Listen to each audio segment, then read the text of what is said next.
instead of doing cardio for 40 or 50 minutes, I think it's much more beneficial for you to either have much shorter, intense workouts, whether it's weights, whether it's cardio, it can go either way.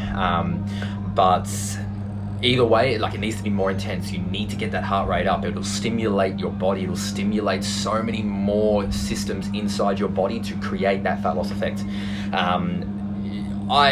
This is just my opinion, and like I said, steady state cardio does have its good effects, but I would you're going to get more bang for your buck if you keep it in short, intense 40 to 45 minutes, all right? It doesn't need to be longer than that. Tabata is a really good way of doing high intensity training. So that's basically 8 rounds of 20 seconds of high intensity, 100% work, and 10 seconds of rest. You can do things like battle ropes, push-ups, rowing machine, anything where you can actually give 100%. So, you can do running and then stopping and running and stopping.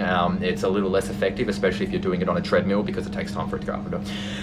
But intense 40 to 45 minute workouts are going to be much more beneficial for people who are looking to lose fat. Okay, get that into your head. Okay. Lastly, consistency is key. You need to make sure you are following something for at least a good amount of time. That's why 8-week challenges are good, because it creates that consistency. Okay, 8-week challenge is a problem because when most people who do 8-week challenges, they lose a lot of weight and they look really good. And I've put up stories of people before, but after 8 weeks, they tend to go straight back up to their normal weight within an extra 8 weeks period on top of that.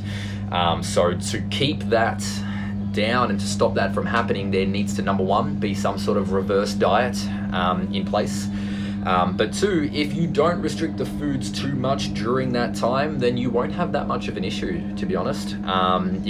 If you're not willing to change your lifestyle forever, if you're not happy with the way you look and you're not willing to change your lifestyle, you're always going to look the same. All right, it's not going to change anything. But there needs to be some sort of change, whether you cut certain foods out, whether you increase your activity levels by a little bit.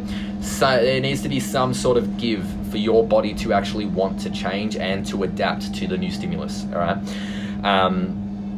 that's my take on it. I much prefer small changes. That's why the first thing I ask people when they train is, I want to know what foods they like to eat. I want to know what their habits are like, because that tells me more than anything. That's why it's hard to write, just straight up programs and just something that, give from one person to another, because if you've already been on a keto diet, then you may get adverse effects by adding in something else, by adding in carbs. It may not work too well. It really has to be tailored to you on what you're doing.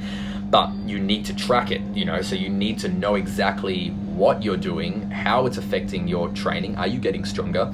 You need to know how many calories you're having, so that you can see if that amount of calories is producing the weight loss effect that you're after.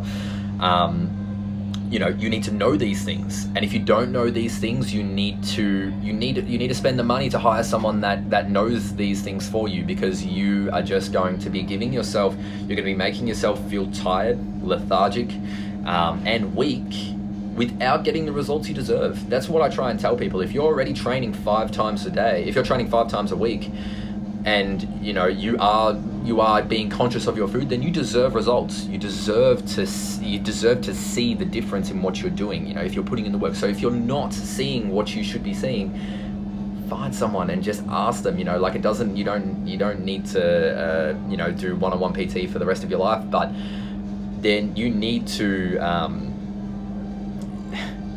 invest the time and invest the money in someone that can actually help you in these things. It's been proven that people who just invest in that, whether it's meal prep, whether it's a coach, or both, those are the people that see the results. So if you're serious about it, I would recommend it.